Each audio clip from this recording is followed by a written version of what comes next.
പിതാവും പുത്രനും പരിശുദ്ധാത്മാവുമായ ത്രിയേക ദൈവത്തിലുള്ള വിശ്വാസത്തോടെ പ്രഖ്യാപിക്കുമ്പോൾ രണ്ട് കാര്യങ്ങൾ സംഭവിക്കും. ഒന്ന്, അയാൾക്ക് പാപമോചനം കിട്ടും. രണ്ട്, അയാൾക്കെതിരെ നിന്ന ശാപങ്ങളും പൈശാചിക അവകാശങ്ങളും ഇല്ലാതാവും. പറഞ്ഞേ ഹല്ലേലൂയാ, പറഞ്ഞേ ഹല്ലേലൂയാ. അവിടെ അതുകൊണ്ടാണ് നമ്മൾ വിശുദ്ധ കുർബാനയ്ക്കൊക്കെ നിന്ന് വിശ്വാസ പ്രമാണം ആ ബോധ്യത്തോടെ ചൊല്ലേണ്ടത്.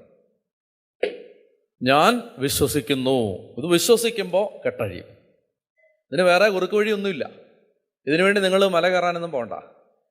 വിശ്വസിക്കുന്നു, ഞാൻ വിശ്വസിക്കുന്നു എന്ന് പറഞ്ഞാൽ ഞാൻ വിശ്വസിക്കുന്നു. കാരണം യേശു ക്രിസ്തു എൻ്റെ രക്ഷകനാണെന്ന് ഞാൻ, യേശു എനിക്ക് പകരം മരിച്ചുവെന്ന് ഞാൻ, യേശുവിൻ്റെ പാപം ക്ഷമിച്ചുവെന്ന് ഞാൻ, എൻ്റെ മേലുള്ള സാത്താൻ്റെ അവകാശത്തെ യേശു എടുത്തു മാറ്റിയെന്ന് ഞാൻ.